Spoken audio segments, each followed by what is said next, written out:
guys, welcome to another episode of Side Quest Podcast, the unofficial podcast of Fitocracy. If you're not following me on Twitter, check it out at SideQuestFM. You can also follow me on Instagram as well at SideQuestFM.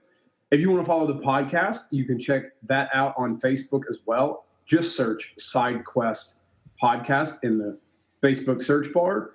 You can also search for me and my coaching stuff at SideQuest Fitness.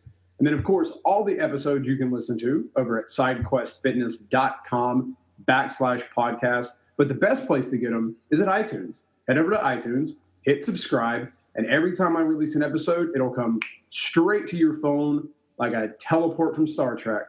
And then you'll get it, and you'll be good to go. But while you're there on iTunes, if you could, just leave a review. I would greatly appreciate that. That helps us move up the charts so more people can hear the awesome, amazing guests that I've had on the show. And, you know, I think the guests would appreciate it and I would appreciate it. But anyways, I've got a great guest for you today. He has written for T Nation, Muscle and Fitness, Breaking Muscle, the Personal Trainer Development Center, and many, many more avenues his writing has come out at. He is a personal trainer and online fitness coach living in sunny Malta. So while the rest of us were suffering in the cold of winter, that was this winter here in America, he was stretched out with the sun beating down upon him in a nice, warm, tropical climate. So a little jealous of that one, but luckily winter's over with and it's now getting warmer. But the one and the only Jason Maxwell. Jason, how you doing? Dude, I'm doing awesome. Rob, thanks so much for having me. It's going to be such a cool podcast. I like your podcast a lot too, because I would say I'm a fellow geek just like yourself. So it's going to be a lot of fun. Awesome. Well, how did you get into this? Now, for those who don't know, I'll let you talk a little bit about your educational background, but dude, like you literally did, like what you went to school for is sort of like what so many of us wanted to do, or at least what my grandmother thought I would do, and then buy her a BMW. And I was like, wait a minute, if I'm the smart kid, how come I got to buy you a BMW? So yeah. How did you get into this? And tell us, the listeners, a little bit about who you are. You know, it's kind of funny. It was all a fluke. So I'm going to try to keep my story short and concise, but it'll be good, because as many of you probably don't know, I'm like a trained rocket scientist. Straight up went to school for aerospace engineering, but now I'm in the fitness industry. So it's like one side to the other. It's kind of funny because I grew up in this really small town, and in this small town, they're like, what are you going to do with your life? You're either going to stay and live in this town, or you're going to go to school for university. So if you want to leave this town, you got to pick something to go to school for. So I was like, okay, cool. I'm good at physics. I'll pick engineering, aerospace engineering. That sounds cool. And I was like, maybe one day I'll be an astronaut. And at that time, I was like this skinny, fat guy, was never really happy with the way I looked. But I wanted to change that as soon as I went to school for university. So I was like, okay, I'll go to school, I'll cook all my own food, and I'll just get jacked, and I'll just stick with everything. Boom, boom, boom, just follow a plan. And that's what I did. And it just turned out to be such a fun and an amazing transformation that I was like, you know what? I want to help other people do this. So I ended up becoming a personal trainer while I was at school. And I started up my blog just writing on it. Didn't really think anything would happen with it, but turns out people liked reading my stuff, and it kind of grew from there. And then I realized, you know what? My passion is actually fitness. This is the kind of stuff I like. I want to help people lose fat. I want to help people build muscle. I want to help people go through the same transformation that I went through myself. So that's what I decided to do. And it all worked out, because now it's my career. It's my passion. Every day I get to help people change their lives and make this transformation. And I couldn't be happier.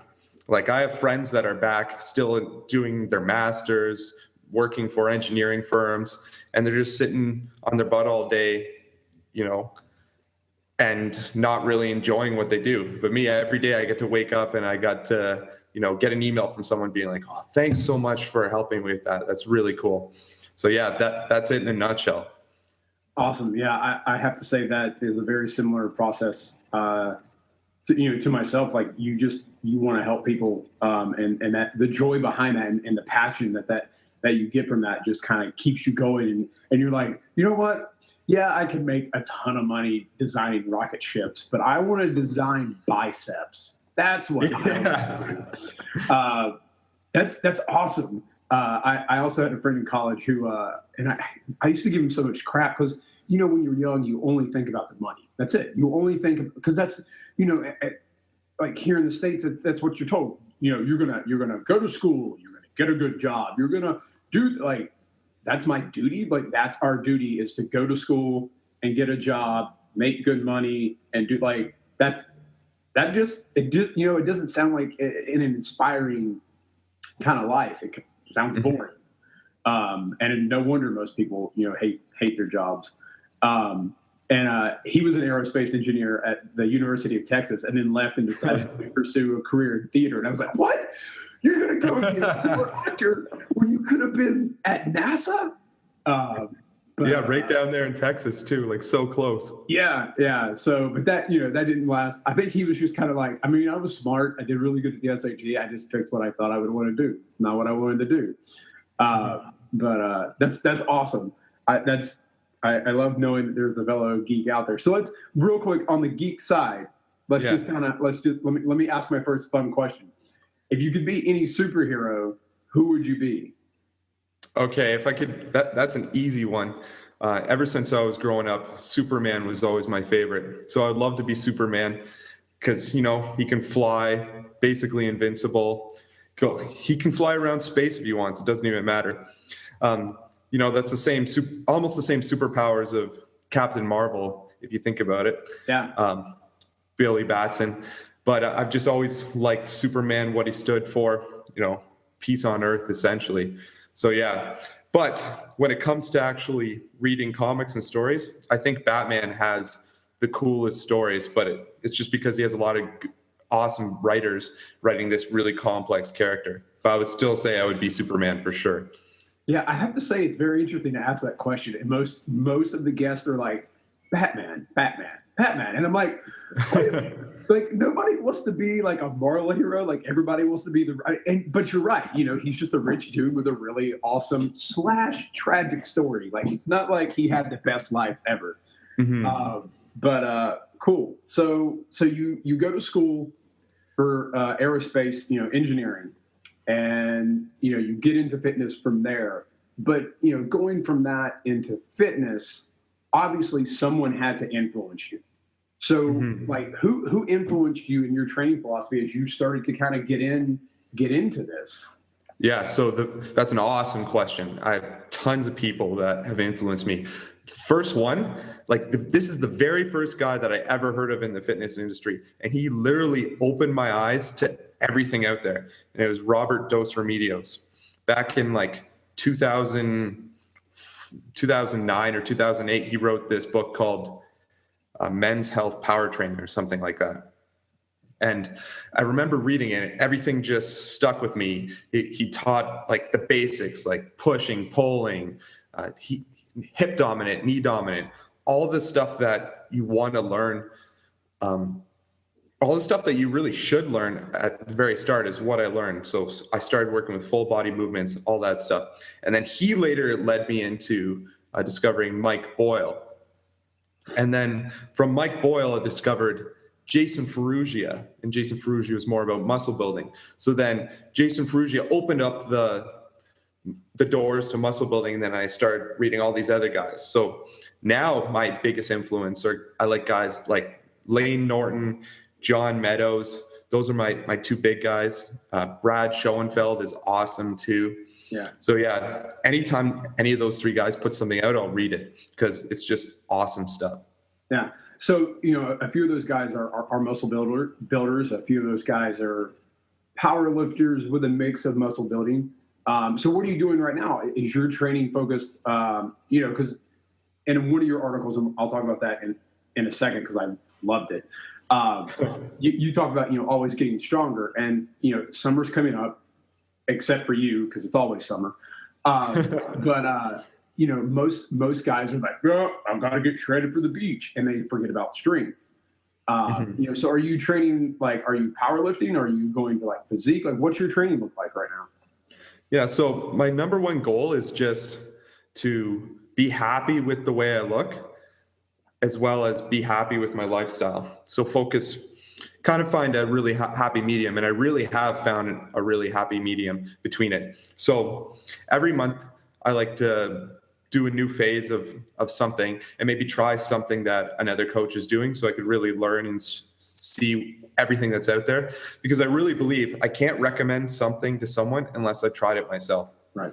So right now I'm doing a phase of bench press specialization, because my legs were always great, my lower body, but my upper body was pretty lacking. So right now I'm doing the bench press specialization, and it's actually a daily undulating periodization template of bench press, so it's pretty specific.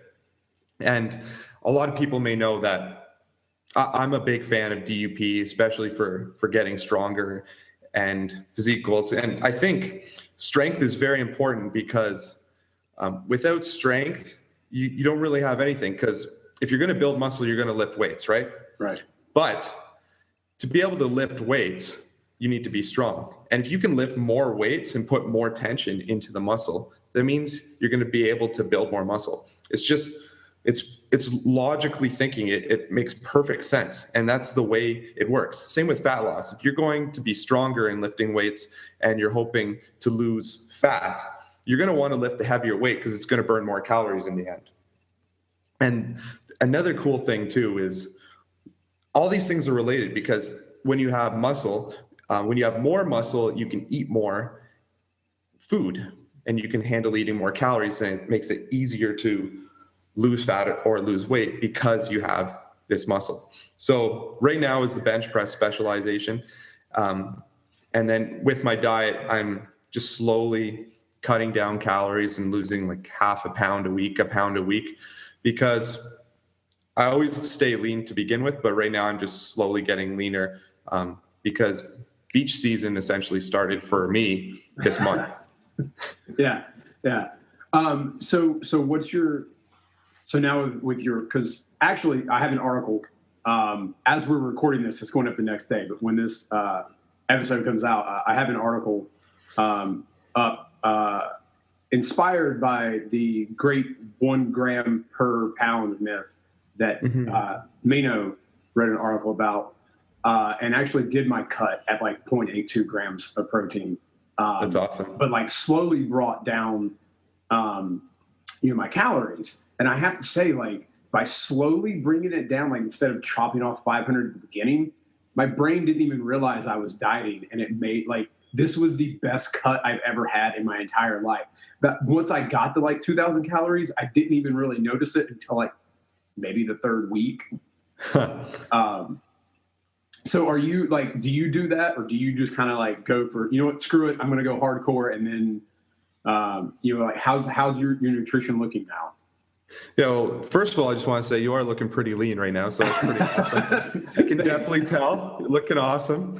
But I'm with you on that, actually, even down to the 0.82 grams per pound of body weight for protein. So I keep the protein where it is, and then what I do is I just do the slowly lowering of the calories, because I don't want to make, as I said, I want to enjoy my life. So I don't want to make anything difficult. Right. And I don't want to go right from day 0 eating maintenance and then day 1 eating, 1,800 calories a day. It doesn't make sense for me. So I used to live in Toronto, and I had all this stuff. I have this ultrasound wand that I can put on my body, and it tells me what my body fat percentage is. I have my food scale there. I have everything, so I can just track a lot more things and be a lot more scientific. But now that I live abroad, I don't have all that stuff, because I didn't want to bring all that stuff in a suitcase with me. So now I'm doing it more like the way I would get my clients to do it.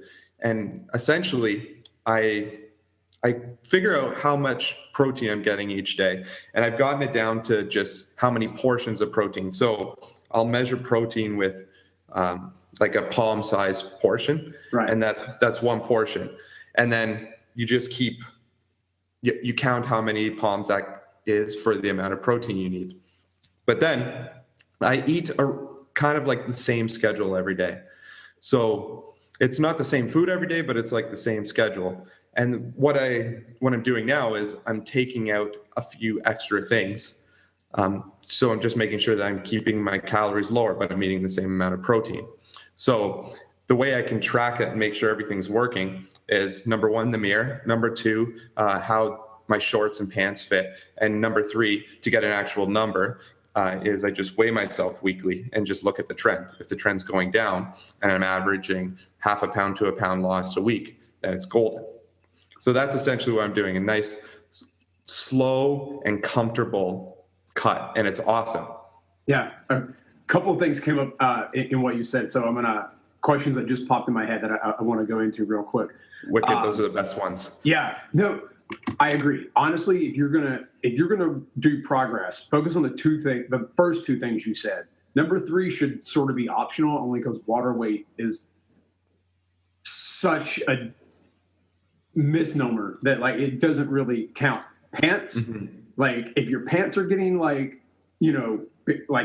smaller, like if you got to put a belt on, you're making progress. Yeah. And then the mirror, like the mirror usually never lies. Because you could weigh yourself. Like for instance, recently at the fitness summit, like of course it's a lot of debauchery, people going crazy for a weekend, but like one of the guys there was like, I lost 2 pounds. Like, how is that possible? Because water weight is so crazy, but you can look in the mirror and you think you've gained weight. You think you've lost weight. Like the mirror is really the best place in my opinion, to judge. And definitely taking it slower. I'm a big fan of that. I did the cycling. I've done the crazy portions of protein, like well over like 200 and some grams. But to be honest, no one should ever go broke, like trying to get lean or get strong. And if the science says that you only need this, if you enjoy meat, fine, add a little bit more. But I've come to find that right around 150 grams, maybe 130 to 150-ish, are sufficient and well enough to get, at least what I need for the day. But your portion control, so you measure it out by hand. And I think that is a great way to teach people how to get the protein without having to like go sort of bro-ish like some of us do with a food scale. So do you eat like the same, like, is it just chicken? Like, how do you weigh like beef or pork? Like, cause everyone usually always hears, a palm-sized portion of chicken is about 4 ounces. And that's not a bad measurement. I've actually weighed it. It's fairly close. So what do you do with like beef or pork? Like, do you vary up? And I know you're in Malta, so you get a lot of fish, and basically fish is pretty much just straight protein anyway. Yeah, it's awesome. Yeah, so that's a great question. But no, I just keep this number of palms the same.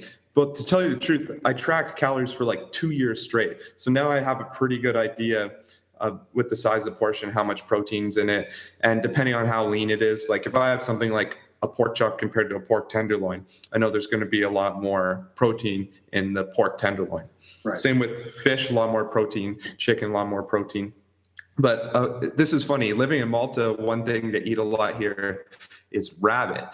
So I started eating a bunch of rabbit, and rabbit is so lean. It's like super lean. You have to slow cook it usually, or else it's tough, and it's awesome. But here's a funny side note about the rabbits. Back in World War II, I think it was here, when they were running, all they could eat was rabbits, and they end up eating all the rabbits. So instead of eating rabbits for their meat, they would either also, for protein, they get fish, but they would hunt cats, because there's a ton of cats here in the Mediterranean. So now if you go to a market, and it'll be a skinned rabbit, but they keep the fur on the actual paws, so you can tell that it's a rabbit and not a cat, and that's just an old tradition. And I was living in Ukraine for a while, and they do the same thing. Huh, interesting. Yeah, it's hilarious. Yeah, so I'll still keep a rough estimate for each meal would be 2 to 4 palms of protein, depending on the protein source. Okay, cool, awesome. Yeah, I've tried to eyeball it this fall, and it didn't work out so well. That's why this cut had to happen. I went full Stay Puft Marshmallow mode. Oh yeah, good mode. Yeah. I mean, I gained like 6 pounds of muscle, but I got a little chunky. All right, so let's talk a little bit about DUP training. Awesome. Like you said, you're a big fan of it, and I know you've got a program out there for it as well. For people who don't know what it is, there was a big conversation this weekend about it as well, because it's kind of like the new thing that a lot of people are doing. And I think most everyone right now is focused on like the big lifts, so like squats and deadlifts and overhead presses and benching, on it. And everyone was like, could you do it with curls? Could you do it with this? And everyone's trying to figure out how you could do DUP. But for people who don't know what it is, can you explain to listeners, how you use it and how it can actually benefit them in training? Okay, great. Yeah, so DUP, it stands for Daily Undulating Periodization. So in a nutshell, all that really means is every day you're changing the number of reps you're lifting and you're changing the weights. And it can be for different strength qualities. So you would have a day for strength on a lift, and then a day for power, and a day for functional hypertrophy. And that's the way I set it up for strength, because it works really well for getting stronger, because you're training a lift frequently, but each day you train it, you're training it for a different strength quality. And that kind of allows you to recover from the previous strength quality, because you have a day for strength, so you're only doing that once a week. So you're kind of recovering for that week. It's not a full recovery, but it is recovery. And then you have a day of hypertrophy, so you get to recover from that, and the day of power. And the reason it works so well is it's a very smart and intelligent way of programming high frequency training. Because what happens when you train frequently is your body nulls this response of telling you, hey, I can't lift this. Because your body doesn't want to be strong. Because if it's too strong, it could outlift the strength in your joints and tendons, and you could get injured. Right. So essentially with high frequency training, it's as much neurological as it is actually on the muscles. And what it allows you to do is it allows you to lift more weight by telling your brain, hey, my body is adapted. I can lift this weight. It's strong enough to do it. And you end up getting a lot stronger with DUP. So it's really cool. So it's sort of like, so you get a day of strength, a day of hypertrophy, and like a day of power, and you just kind of cycle those, out. Okay. All right. But that does make sense. Like that you get the strength, you kind of recover from that, and then you get, a few more reps with some lighter weight. And then like at the end of the week, you're focusing on, even lighter weights, but higher reps, focusing on just, getting the power aspect up. I might have to start doing that. Maybe I'll be the guy who does it with curls. I'm like, all right, I'll see if we can do some like barbell curls with DUP. It's really, you can do it with any exercise. And you basically just have to pick 3 rep ranges. So like a super simple way would be, 3 sets of 15 on one day, 4 sets of 10 on the other day, and 5 sets of 5 on the other day.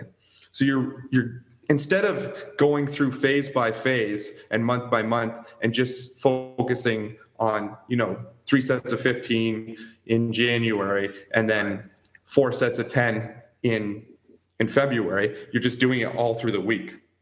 Right. And research is showing that that's working as good, if not better, for getting stronger, which is pretty cool. So a lot of people kind of start, or at least promote, I guess, as a good strength exercise or program for people, like strong lifts, like 5x5. So this, like, because I have to say, I did a little bit of strong lifts last year after my honeymoon. My legs got, I got strong. My legs got too big, so I had to stop squatting. Yeah, when you can't. Or wearing sweatpants all the time. Well, when you can't fit into the tailored pants that your best man bought you for your wedding, you kind of go, wait a minute. All right, legs, chill out. So how is it different? So like you were saying that, you don't want to stress your body too much because your body wants to be strong, but you don't want to overdo the joints. So how does DUP does doing these different rep ranges allow the joints more time to heal and the tendons time to grow, as opposed to something like squatting 5x5 3 days a week? Well, it's more of the neurological effects. Okay. And the thing is, people don't realize it. If you only ever train 20 reps on an exercise, but you're overloading the exercise and focusing on adding more weight with perfect form, that's going to actually increase your 1 rep max.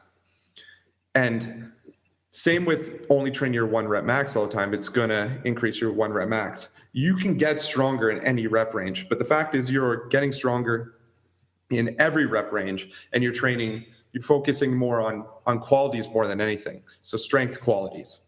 Okay. And so I know it kind of works with almost like a heavy, medium, light kind of thing. If you look back on, have you heard of the Texas method? Yes. Yeah. So it's similar to that, as in on your strength day, it's pretty tough. I would call that, personally, I would call that a medium day. The light day would be your power day. And then the hypertrophy day, it depends on the lift, but sometimes it's a heavy, sometimes it's a medium. And what it does is it kind of allows you to work really hard one day and then work like pretty hard another day and work not as hard the other day. And that's what allows you to recover, but you're also practicing the lift, which is getting you better. Because let's face it, if you want to bench a lot, you have to bench a lot. Right. The more you practice, the better you get. Yeah. If I had practiced more at basketball as a kid, I might have been better at playing basketball. Except not taller. Well, that's true. That was, I wanted to be the guy inside, posting up. Nope. I'm just a short point guard who had to, get better at being a point guard, but I didn't.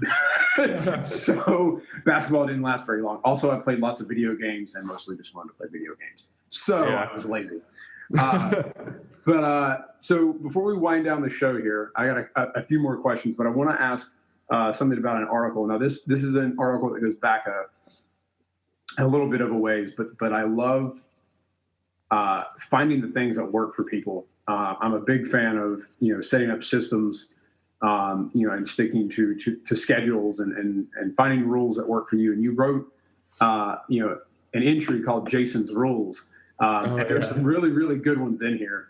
But 3 of my favorite that stood out to me that are ones I try and do. Wake up and go to bed at the same time. Mm-hmm. It keeps your sleep schedule on, keeps you,